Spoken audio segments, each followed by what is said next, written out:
Sou Ediene Fernandes, psicopedagoga clínica, e hoje eu quero falar sobre funções executivas. Mas o que será isso, hein? Vamos conhecer?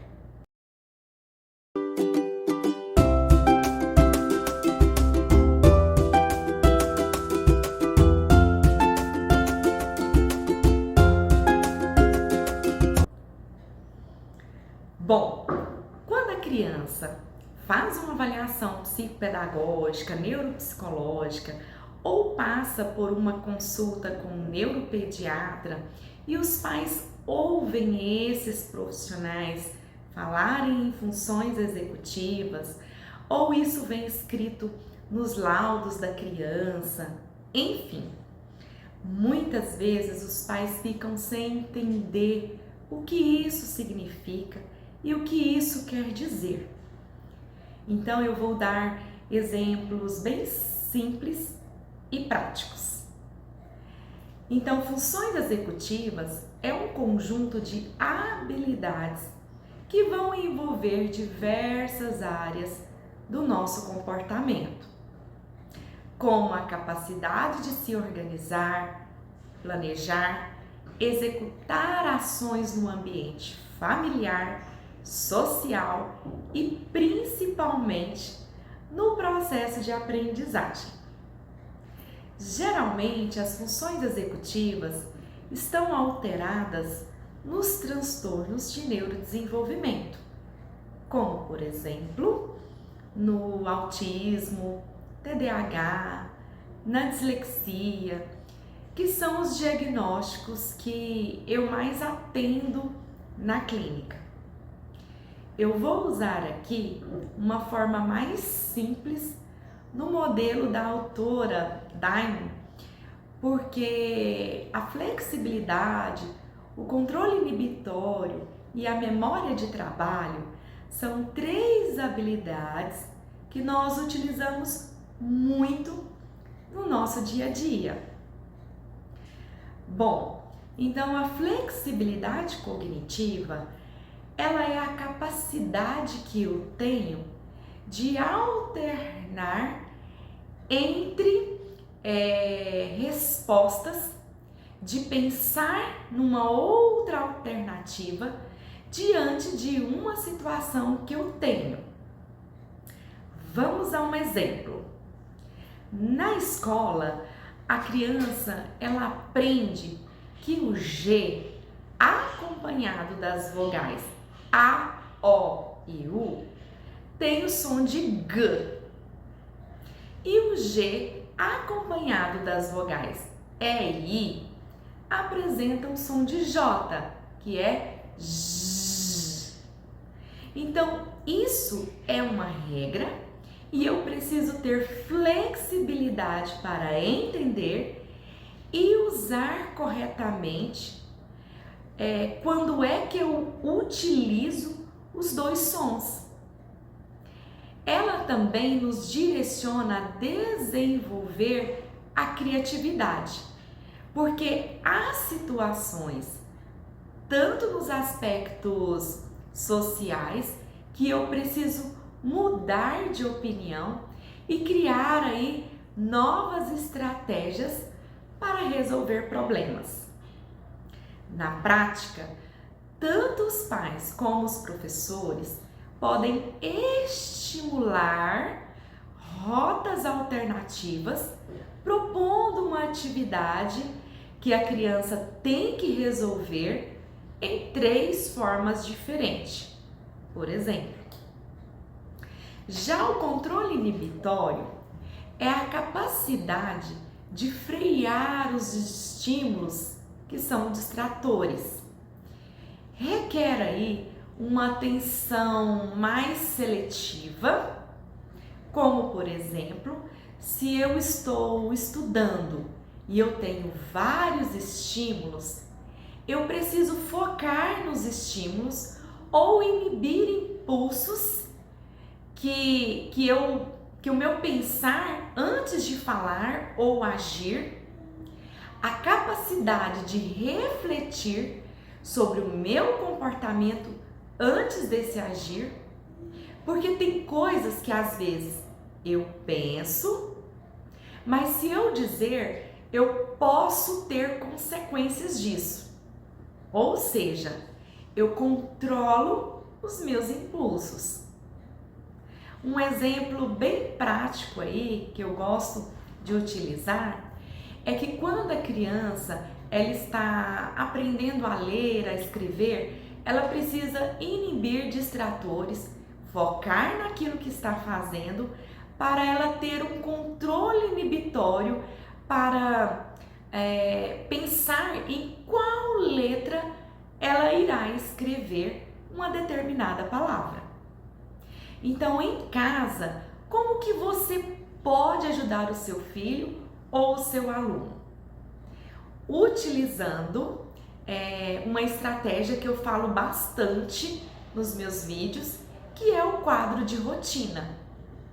O incentivo com regras bem claras e os combinados ajudarão aí a lembrar o que deve ou não fazer. Ah, mas o meu filho já sabe, não precisa disso. Ok, se ele já sabe fazer, se ele já sabe a regra, ótimo. Mas o controle inibitório dele não está funcionando bem. Então, ele precisa visualizar no concreto. Outro fator muito importante é proporcionar um tempo a mais para revisar as atividades, pois frequentemente cometem erros bobos por desatenção, faz um cálculo às vezes difícil, mas comete erros bem simples no final. Então é importante ajudar a organizar a revisão para poder conseguir terminar ali uma prova ou uma atividade. E uma terceira habilidade importantíssima é a memória de trabalho ou a chamada também memória operacional, que ajuda a organizarmos as nossas memórias que ficam guardadas na nossa mente. Então, quando ela não está funcionando muito bem, a gente fica com dúvidas no que dizer. A informação ela está guardada na memória de longo prazo, mas eu não sei onde ela está. O discurso ele fica desorganizado e eu preciso linkar com alguma coisa. Então a gente usa essa habilidade para interpretar, compreender o que o outro está fazendo. E uma estratégia muito assertiva é ajudar o seu filho ou o seu aluno a desenvolver na prática o hábito de grifar uma palavra, encontrar palavras-chave tanto no texto quanto no enunciado, elaborar uma pergunta. Ele precisa pensar e selecionar aquilo que é mais importante, usar dicas, mapas conceituais, assim ele irá acessar melhores as informações. Então, na prática, como que isso se organiza? A criança, a partir de 2 anos, ela já começa a desenvolver o seu controle inibitório. Mas para ela se desenvolver de fato, ela precisa treinar a função executiva. Mas como que eu posso fazer isso? Brincando. Isso mesmo. A brincadeira, ela tem regras e eu preciso lembrar das regras, alternar entre as regras, inibir impulsos, porque no jogo dá vontade só de ganhar. No jogo Uno, por exemplo, que eu brinco muito com as crianças maiores, dá vontade de pegar todas as cartas para mim. Dá vontade às vezes de trapacear, mas eu preciso esperar a minha vez de jogar. Eu preciso elaborar estratégias. trazer na minha memória as cartas que eu tenho e a que eu preciso para poder fazer ali uma boa jogada. Então, os jogos ou brinquedos muito simples vão ajudando aí a criança a formar as funções executivas. Por isso que na clínica eu uso bastante os jogos e os brinquedos pedagógicos.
Bom, se você quiser saber aí um pouco mais sobre o processo de aprendizagem, continue ligadinho nos próximos vídeos.